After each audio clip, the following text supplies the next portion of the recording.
सच्चे दरबार की सत्यम बोधमयम नररूपममलं प्रत्यक्षमेव सर्वेश्वरं रत्नमण्डित श्रीशुभ्रमुक्तं शोभितं ते शोभितं मुक्तमाल विभूषितं च हृदयसिंहासने संस्थितं भक्तानां वरदं प्रसन्नवदनं श्री सद्गुरु नौम्यहं श्री सद्गुरु नौम्यहं वंदो चरण सरोज गुरु मोद मंगल आगार जेहि सेवत नर होते हैं भव सागर से पार सब धरती कागज करूं लेखनी सब बन राय सात समंदर मसी करूं गुरु गुण लिखा न जाए मैं अपराधी जन्म का नख शिख भरा विकार तुम दाता दुख भंजना मेरा करो उद्धार तुम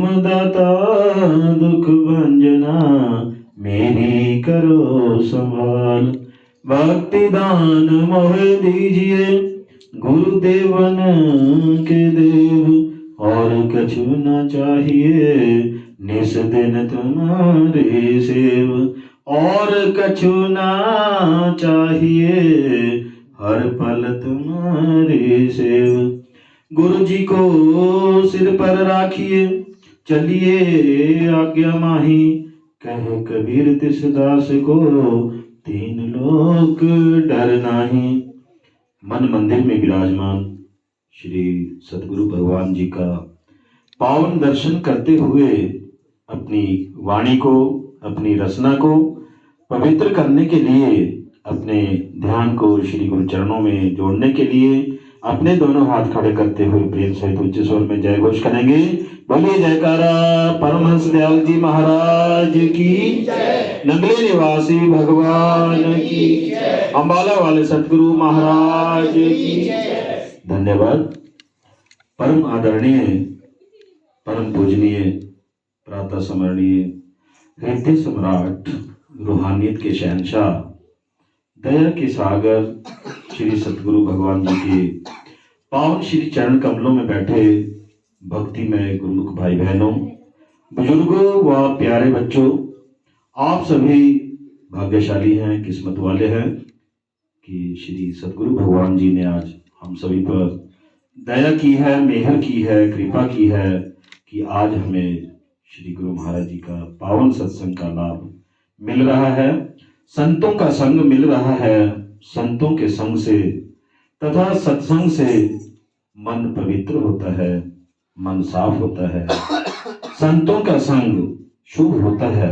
संत चलता फिरता तीर्थ होते हैं, जहाँ सत्संग हो वहाँ प्रयागराज बनता है। परमात्मा की कृपा जिस घर पर होती है, जहाँ श्री गुरु महाराज जी के नाम की ज्योत जगती है, भजन कीर्तन होता है, श्री गुरु महाराज जी के नाम का जयकारा लगता है, वहाँ परमात्मा साक्षात होते हैं। जिस घर गुरु की भक्ति नहीं, संत नहीं मेहमान, जागर डेरा जम दियो जीवित बसे शमशान। कि जिस घर में गुरु के प्रति श्रद्धा भाव नहीं, गुरु की सेवा नहीं, गुरु की भक्ति नहीं, भजन बंदगी नहीं, जहाँ कोई संत महात्मा मेहमान नहीं आया, जिस घर में संत महात्मा के चरण नहीं पड़े, वहाँ उस घर में लोग रहते तो हैं, लेकिन वे मानो जीवित ही शमशान घाट में रह रहे हों। संतों के चरण पड़ने से घर पवित्र हो जाता है, बुरी शक्तियों का नाश हो जाता है और उस घर में गुरु का वास हो जाता है। गुरु प्यारी साध संगत जी, सत्संग में आने का क्या लाभ मिलता है, महापुरुष बताते हैं। संत मिलन को जाइए तज माया अभिमान, जेते जेते पग धरे 100 यज्ञ समान। एक एक कदम का 100 अश्वमेध यज्ञ का पुण्य प्राप्त होता है। आज सत्संग में आने के आपके कितने पुण्य बने हैं, इतनी दूर से आप आए हैं, इसका पुण्य आपको अवश्य मिलेगा। शुद्ध धारा लक्ष्मी पापी के घर भी हुए, सत्संग हरि कथा तुलसी दुर्लभ हुए। गोस्वामी तुलसीदास जी कहते हैं कि पुत्र धन संपत्ति जमीन जायदाद गाड़ी बंगला आदि ये तो पापी के घर पर भी होता है, लेकिन सत्संग और हरि कथा ये दोनों मिलना बड़ा बड़ा कठिन है। सत्संग हमारे प्रारब्ध में नहीं होता, सत्संग हमें परमात्मा की दया मेहर से ही मिलता है। बिन सत्संग विवेक न होई, राम कृपा बिना सुलभ न सोई।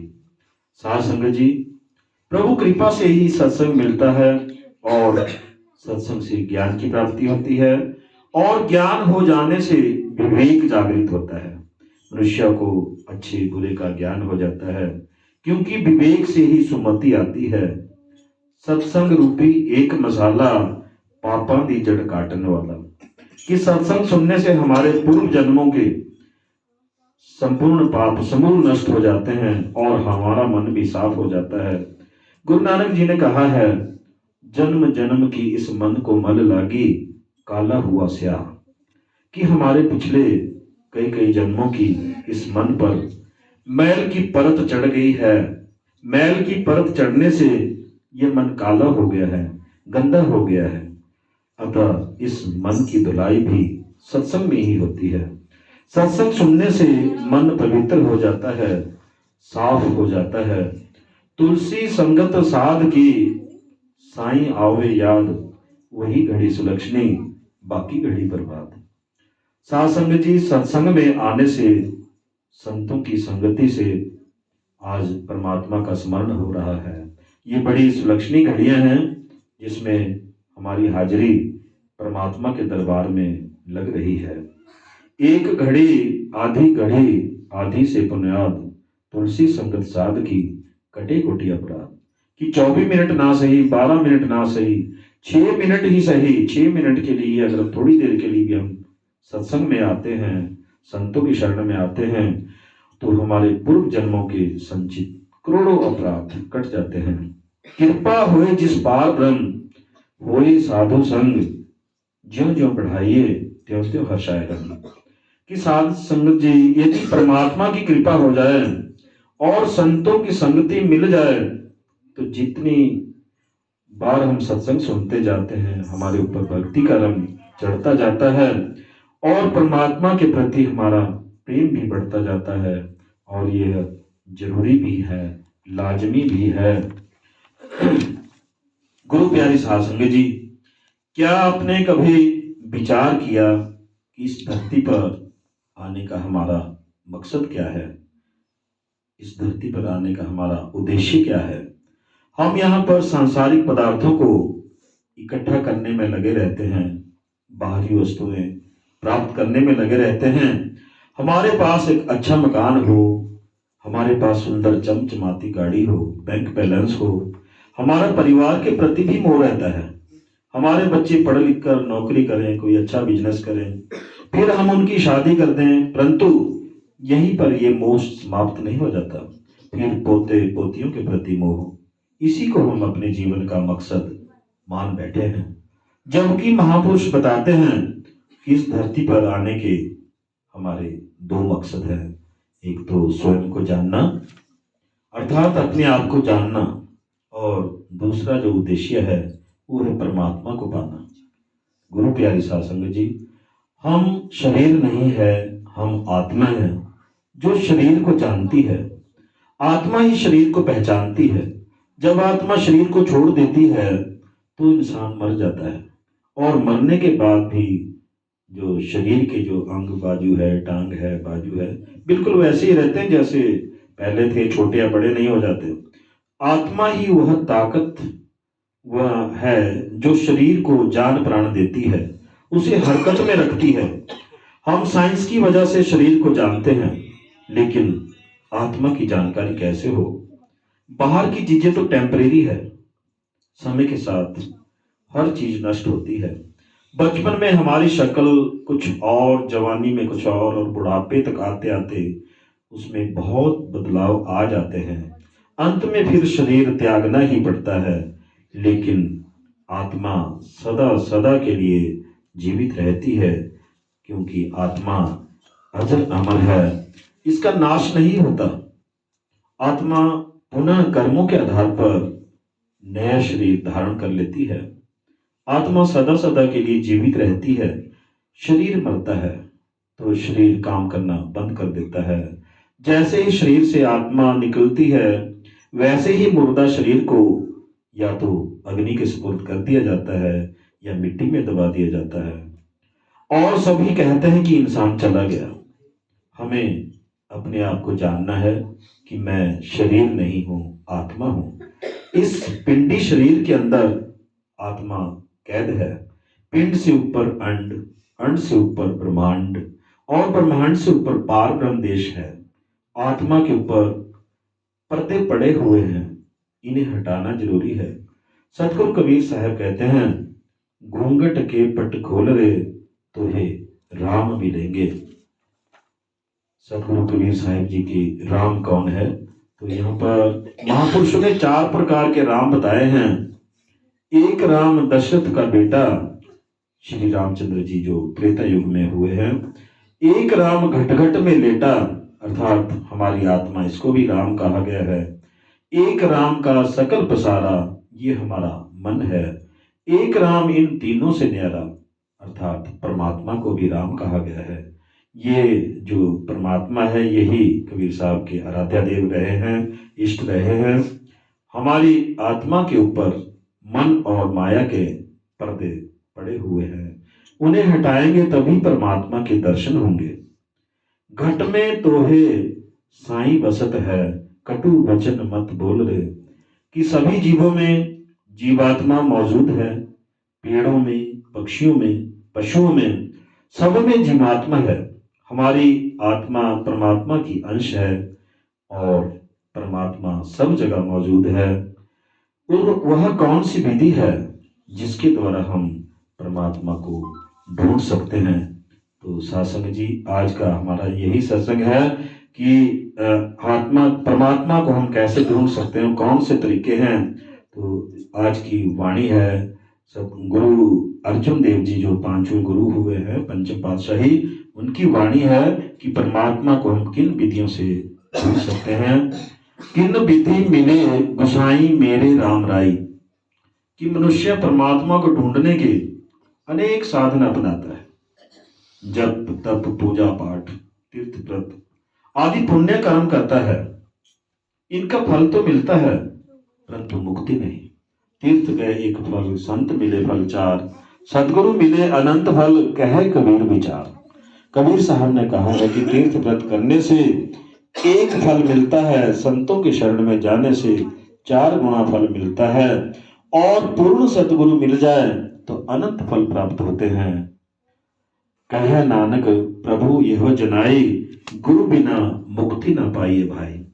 मत कोई भरम भूले संसारा, गुरु बिन कोई ना उतरे पारा। गुरु नानक जी की वाणी में कहा गया है कि गुरु ही मुक्ति का दाता है, गुरु ही भवसागर पार कराता है। इसमें किसी को भी भ्रम नहीं होना चाहिए। गुरु ही हमें युक्ति बताते हैं, भेद बताते हैं, रास्ता बताते हैं कि किस तरह मन को अंतर्मुखी करके 9 द्वारों से अपने ख्याल को निकालकर हम अंदर नाम रूपी दौलत को, शब्द रूपी उस खजाने को हासिल कर सकते हैं, प्राप्त कर सकते हैं। अपने ख्याल को शब्द से जोड़ना ही हमें मुक्ति के द्वार पर ले जाता है। कोई ऐसा संतु सहज सुखदाता, मोही मार्गु दे बताई। परमार्थी जानना चाहता है कि परमात्मा की खोज कैसे और कहां कर सकता है। अगर उसे कोई ऐसा संत मिल जाए जिसने सहज अवस्था प्राप्त कर ली हो, वह परमात्मा से मिलने के मार्ग का भेद बता दे और खोजी उस मार्ग पर चले, केवल तब ही वह परमात्मा से मिलाप कर सकता है। संतों के मार्गदर्शन के द्वारा ही परमात्मा से मिलने में हम सफल होते हैं। सहज अवस्था तब प्राप्त होती है जब हम मन और माया के दायरे से पार हो जाते हैं। संत बताते हैं कि परमात्मा जंगलों, पहाड़ों, कंदराओं, गुफाओं में नहीं रहता और ना ही वह आसमान में कहीं सोया हुआ है। परमात्मा मनुष्य के अंदर ही रहता है। नाम या शब्द की कमाई से ही हम उसे प्राप्त कर सकते हैं। अंतरी अलखु ना जाई लखिया, बीची पर्दा होमे पाई। कि जब हम आंखें बंद करते हैं तो अंधेरे के सिवाय कुछ दिखाई नहीं देता। हम उसके दर्शन क्यों नहीं कर सकते? इसलिए कि हमारे और मालिक के दरमियान होमे का पर्दा है। इसे हम दिन रात इस तरह कहकर प्रकट करते हैं, मेरा बेटा, मेरा परिवार, मेरा धन, मेरी संपत्ति, मेरी जायदाद, मेरा धर्म, मेरा मुल्क। ये सारी कायनात तो परमात्मा की है। हम इन चीजों पर अपना अधिकार जमाना चाहते हैं और उन्हें अपना बनाने की कोशिश करते हैं, लेकिन वे ना कभी हमारी बनती है और ना कभी किसी की बनी है। परिवार, संबंधी, धन दौलत नहीं, बल्कि हमारा वस्तुओं पदार्थों के प्रति मोह और उनको अपना बनाकर रखने की जो मनोवृत्ति है, यही रुकावट बन जाती है। केवल हम उन्हीं के लिए संसार में जीते हैं। माया मोही सबो जग सोइया, इहु भरमु कहू क्यों जाए। कि जब हम मोह माया की गहरी निद्रा में सो रहे हैं तो यह भ्रम का पर्दा कैसे उठाया जा सकता है? मोह की इस सम्मोहक अवस्था, हिप्नोटिक ट्रांस में मालिक के बारे में कोई सोचता ही नहीं है। अंत समय तक, शरीर छोड़ने तक ये मोह बना रहता है, जिससे हमारी जो सुरती है सांसारिक पदार्थों तथा रिश्ते में ही फंसी रहती है और अंतमता भी हमारा बिगड़ जाता है। अंतमता कैसे बिगड़ता है? देखिए, गुरबानी में, गुरु ग्रंथ साहिब में बेनी साहिब की वाणी है कि अंतमता स्वगता, कि अंत समय, शरीर छोड़ते समय जो भी विचार हमारे मन में होते हैं वैसी हमें गति मिलती है। अंत समय जो पुत्र सिमरे और इस चिंता में मरे, सूअर योनि बल बल जाए। जो अंत समय, शरीर छोड़ते समय अपने पुत्रों पर ध्यान देता है, उनकी चिंता में प्राण छोड़ देता है, सूअर की योनि उसे प्राप्त होती है। अंत समय जो धन सिमरे और इस चिंता में मरे, सर्प योनि बल बल जाए। अंत समय जो स्त्री सिमरे, वैश्य योनि बल बल जाए। अंत समय जो पुरुषा सिमरे, वो भी वैश्य योनि बल बल जाए। और अंत समय जो मंदिर सिमरे, मंदिर कहा गया मकान को, यदि मकान पर ध्यान रह गया कि मैंने सारी उम्र की कमाई इस मकान पर लगा दी, तो अंत समय यदि हमारा ध्यान मकान पर रह गया, अंत समय जो मकान सिमरे, मंदिर सिमरे, प्रेत योनि बल बल जाए, उसी मकान में प्रेत बनकर आ जाते हैं। अंत समय जो नारद सिमरे, प्रभु सिमरे, प्रभु हृदय वास करे। अंत समय जो परमात्मा का ध्यान करता है, प्रभु का ध्यान करता है, तो वो प्रभु के हृदय में वास करता है। दुनिया को हम असल समझकर हम इसके मोह में फंस गए हैं। रात दिन सुख की तलाश में सारा समय व्यर्थ ही गंवा रहे हैं। जब तक हमारे अंदर परमात्मा के लिए तड़प पैदा नहीं होती, तब तक हम इस भ्रम से नहीं निकल सकते। हमारे अंदर परमात्मा के लिए भक्ति भावना नहीं है, उसे हम आराम और अपने सुख के लिए याद करते हैं, या फिर मान सम्मान के लिए, ऊंचा पद प्राप्त करने के लिए, ऊंचा ओहदा प्राप्त करने के लिए, या दुख से बचने के लिए प्रार्थना करते हैं, उसको याद करते हैं। ब्रह्मानंद जी लिखते हैं, खाना पीना सो जाना ये तो काम है पशु समाना, क्यों देह है मनुष्य की धारी, सुनो सुनो ए नर नारी, हरि भजन करो सुखकारी। एका संगति इकतु गृह बसते, मिली बात ना करते भाई। कि आत्मा हमारे अंदर है और परमात्मा भी हमारे अंदर है। युगों युगांतरों से ऐसा होते हुए भी कितने आश्चर्य की बात है कि जो दोनों साथ रहते हैं, एक घर में निवास करते हैं, परंतु एक दूसरे से कभी नहीं मिलते। ये होमे के पर्दे के कारण, अर्थात मोह माया के कारण है। गुरु नानक साहिब भी यही उपदेश देते हैं, आत्म मही रामू, राम मही आत्मू, जिनसी गुरु विचार। कि आत्मा के अंदर परमात्मा है और परमात्मा के अंदर यह आत्मा है। जब तक हम परमात्मा को पाने के लिए उसकी खोज नहीं करते, तब तक हमारे अंदर उसके लिए सच्चा प्यार पैदा नहीं हो सकता। सच्ची बिरहा, सच्ची श्रद्धा और सच्ची भक्ति परमात्मा से सच्चे प्रेम की शुरुआत करने के लिए जरूरी है। इसलिए उठत बैठत सोबत ध्याइए, मार्ग चलत हर हर गाइए। कि उठते बैठते रास्ते में चलते हुए भी हमें परमात्मा के नाम का सिमरन करते रहना चाहिए। एक वस्तु बिन पंच दुहेले, वह वस्तु अगोचर ठाई। कि एक क्या है? वह नाम या शब्द है। नाम या शब्द के अभाव के कारण हम इन 5 विकारों काम, क्रोध, लोभ, मोह, अहंकार की जाल में फंसे हुए हैं।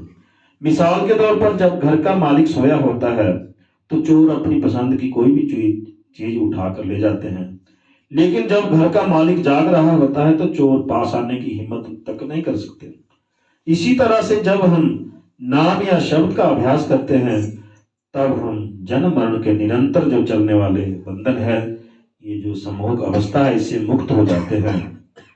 कलयुग केवल नाम आधारा, सिमर सिमर नर उतरे पारा। कि कलयुग में भगवत प्राप्ति का सबसे जो उत्तम साधन है वह नाम का कीर्तन है। जिसका गृह तिनि दिया ताला कुंजी, गुरु सो पाई। कि परमात्मा जो हमारा सृजनहार है उसने ही नाम का खजाना हमारे अंदर रखा है और कुंजी तथा भेद संत महात्माओं को सौंप दिया है। जब तक वे हमें नाम के अभ्यास का तरीका नहीं बताते तब तक हम इस खजाने को प्राप्त नहीं कर सकते। सतगुरु ही हमें रास्ता दिखाते हैं जिस पर चलकर हम नाम या शब्द रूपी खजाने को प्राप्त कर लेते हैं। एक उदाहरण द्वारा समझते हैं कि जिस तरह से हमारे अंदर जो विद्या की क्षमता है, जो पढ़ाई लिखाई की जो क्षमता है, वो हम सबके अंदर है, लेकिन सोई हुई है, सुप्तावस्था में है। जब हम स्कूल जाते हैं और अध्यापक के मार्गदर्शन में पढ़ाई करते हैं, उनके आदेशों का पालन करते हैं, तो वो जो सोई हुई क्षमता है, जो विद्या की जो क्षमता है, वो जागृत हो जाती है और हम ज्ञानी और विद्वान बन जाते हैं। जो अध्यापकों के पास नहीं जाते, उनकी आज्ञा का पालन नहीं करते, मेहनत नहीं करते हुए अनपढ़ ही रह जाते हैं। अनेक उपाय करे नहीं पावे, बिन सतगुरु शरणाई। कि नाम के खजाने को पाने के लिए हम कोई भी उपाय कर ले, कोई भी साधन क्यों ना प्रयोग में लाए, उनका कोई लाभ नहीं होगा जब तक हम अपने आप को सतगुरु के हवाले नहीं कर देते, उनके द्वारा सिखाए मार्ग पर नहीं चलते। अर्थात सतगुरु की शरण में जाने से और नाम या शब्द की कमाई से ही परमात्मा से मिलाप हो सकता है। सुरती को शब्द से जो जोड़ने की जो युक्ति है वो केवल सतगुरु ही बताते हैं और इसका अभ्यास भी करवाते हैं। सतगुरु की शरण में जाने से ही जीव का उद्धार होता है, कल्याण होता है तथा जीव को जन्म मरण के आवागमन से मुक्ति मिल जाती है, उसकी त्रासी कट जाती है।